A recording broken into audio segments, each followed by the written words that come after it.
तर स्वागत आहे तुमचं शेतकरी वाईब्स या चॅनलवरती. तर आत्ताच मार्च 2026 मध्ये झालेला अवकाळी पाऊस आणि त्यामुळे झालेली शेतकऱ्यांची नुकसान.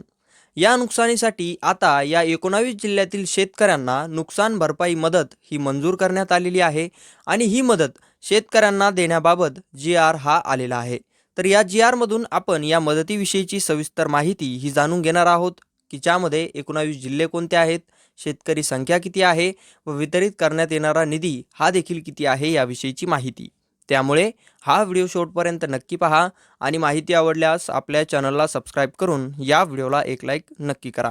तर तुम्ही पाहू शकता मदत देण्याबाबतचा जी-आर हा आहे आणि या जी-आरचा विषय अवकाळी पावसामुळे बाधित शेतकऱ्यांना मदत देण्याबाबत आणि ही मदत मार्च 2026 यामध्ये झालेल्या नुकसानीची असणार आहे. त्यामध्ये दिनांक येथे तुम्ही दिनांक पाहू शकता 18 मे 2026 रोजी हा शासन निर्णय शासनाने प्रसिद्ध केलेला आहे. त्यानंतर येथे प्रस्तावना या प्रस्तावनेनंतर आपण डायरेक्टली हा शासन निर्णय यामधून पाहूया, की ज्यामध्ये मार्च महिन्यात जी काही नैसर्गिक अवकाळी जी काही परिस्थिती निर्माण झालेली आहे आणि ज्यामुळे जे काही जिल्ह्यातील शेतकऱ्यांचं नुकसान झालेलं आहे त्या नुकसानीपोटी ही मदत देण्यात येणार आहे आणि त्याचा हा शासन निर्णय आहे. त्यामध्ये शासन निर्णय मार्च 2026 या कालावधीत राज्यात विविध जिल्ह्यामध्ये अवकाळी पाऊस यामुळे शेती पिकांच्या नुकसानीसाठी शेतकऱ्यांना मदत देण्याकरिता संदर्भीन क्रमांक 2 येथील शासन निर्णयान्वये निश्चित केलेल्या दरानुसार एकूण रुपये 164 कोटी 83 लक्ष 44,000 एवढा जो निधी आहे तो निधी वितरित करण्यास शासनाची मंजुरी ही देण्यात येत आहे. तर तुम्ही पाहू शकता या शासन निर्णयान्वये हा 164 कोटी 83 लक्ष रुपये एवढा जो निधी आहे तो निधी मार्च महिन्यातील झालेली काही नुकसान आहे त्या नुकसानीसाठी या खालील दिलेल्या 19 जिल्ह्यांच्या यादीमधील जिल्ह्यांसाठी वितरित करण्यास मान्यता मंजुरी ही आता या शासन निर्णयामधून देण्यात येत आहे. आणि तुम्ही पाहू शकता हा झाला शासन निर्णय, की ज्यामध्ये हा निधी वितरित करण्याबाबतची माहिती आहे व त्याचबरोबर जे काही लाभार्थ्यांना लाभ देण्यात येणार आहे त्याविषयीची देखील माहिती आहे आणि जेच प्रशासन आहे त्यांना लाभार्थ्यांना वितरित करण्यात येत असलेला निधी त्याविषयी घेण्याची काळजी आहे. तर आता आपण डायरेक्ट या शासन निर्णयामध्ये जोडलेलं जे काही 19 जिल्ह्यांच्या यादीचं प्रपत्र आहे ते येथून पाहूया आणि त्या 19 जिल्ह्यांची यादी देखील येथून पाहूया. तर तुम्ही पाहू शकता अशा काही प्रकारची ही यादी आहे, की ज्यामध्ये या 19 जिल्ह्यांचा उल्लेख हा करण्यात आलेला आहे, की ते कोणकोणते आहेत याविषयीची माहिती.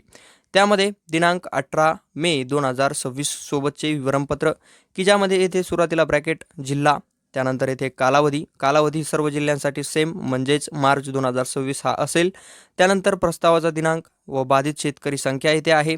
बाधित क्षेत्र हे हेक्टरी किती आहे व त्या क्षेत्रासाठी त्या जिल्ह्यासाठी वितरित करण्यात येत असलेला निधी हा किती आहे हा देखील इथे आहे आणि तो लक्ष म्हणजेच लाख या स्वरूपात असणार आहे. तर येथे तुम्ही पाहू शकता आता सुरुवातीला येथे आपण पाहूयात.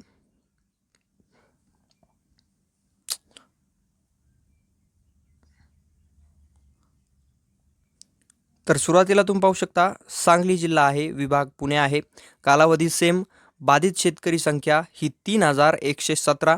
त्यानंतर बाधित क्षेत्र व या जिल्ह्यासाठी वितरित करण्यात येत असलेला निधी हा 338 लक्ष रुपये एवढा आहे. त्यानंतर पुणे जिल्हा, कालावधी सेम, बाधित शेतकरी संख्या ही 8509 असून निधी हा या जिल्ह्यासाठी 713 लक्ष रुपये हा वितरित करण्यात येणार आहे.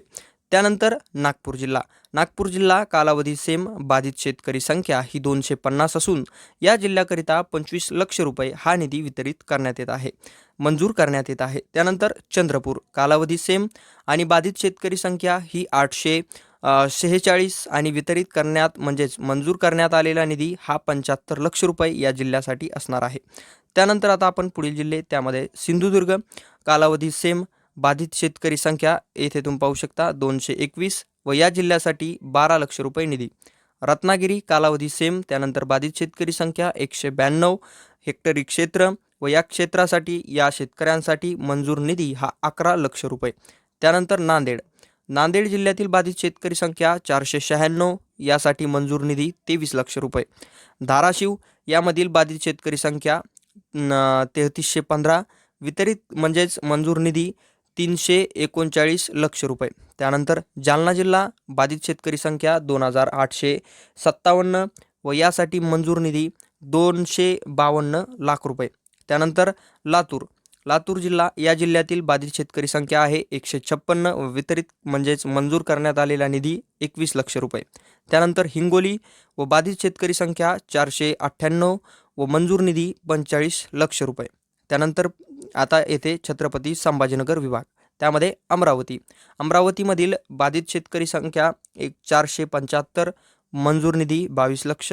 यवतमाळ 77 शेतकरी, मंजूर निधी 12,71,000. त्यानंतर वाशिम जिल्हा 9 बाधित शेतकरी संख्या आणि त्यासाठी 0.77 हजार रुपये. त्यानंतर इथे तुम्ही पाहू शकता नाशिक हा जो जिल्हा आहे, आता अमरावती विभाग नाशिक जिल्हा, त्यामध्ये बाधित शेतकरी संख्या 65,756 आणि या जिल्ह्यासाठी इथे तुम्ही पाहू शकता 7,334 लक्ष रुपये मंजूर करण्यात आलेले आहेत. त्यानंतर धुळे बाधित शेतकरी संख्या 14,275, मंजूर निधी 1,551 लक्ष रुपये. त्यानंतर नंदुरबार जिल्ह्यातील बाधित शेतकरी संख्या 953 व मंजूर निधी 66 लक्ष हा मंजूर निधी असणार. त्यानंतर आत्ताच आपण नंदुरबार पाहिला. त्यानंतर जळगावमधील शेतकरी संख्या 37,991 व या जिल्ह्यातील शेतकऱ्यांसाठी मंजूर निधी हा 3,114 लक्ष रुपये. त्यानंतर आता अहिल्यानगरमधील बाधित शेतकरी संख्या ही 27,602 व मंजूर निधी 2,520 लक्ष रुपये. तर तुम्ही पाहू शकता आता या जिल्ह्यातील म्हणजेच आत्ताच आपण हे 19 जिल्हे पाहिले. यामध्ये तुम्ही पाहू शकता कोणकोणते विभाग आहेत. त्यामध्ये पुणे, नागपूर, कोकण, छत्रपती संभाजीनगर, अमरावती, नाशिक या सर्व विभागांचा समावेश यामध्ये आहे आणि या विभागातील 19 जिल्ह्यांचा समावेश या मदत GRमध्ये आहे. आणि या GRमधून तब्बल या सर्व विभागातील जिल्ह्यांसाठी 164 कोटी रुपये 83,44,000 एवढा जो निधी आहे तो मदत म्हणून मंजूर करण्यात आलेला आहे आणि हा वितरित करण्याबाबत शासनाची मंजुरी देखील याच शासन निर्णयामधून देण्यात देखील आलेली आहे. आणि दिलेल्या मंजुरीनुसार, दिलेल्या मान्यतेनुसार हा निधी आता या जिल्ह्यातील या संख्या असलेल्या शेतकऱ्यांना लवकरच वितरित देखील करण्यात येणार आहे. तर ही होती या शासन निर्णयामधील सविस्तर माहिती जर तुम्हाला आवडली असेल तर आपल्या चॅनलला सबस्क्राईब करून या व्हिडिओला एक लाईक नक्की करा, म्हणजे अशाच अपडेट्स तुमच्यापर्यंत पोहोचत राहतील.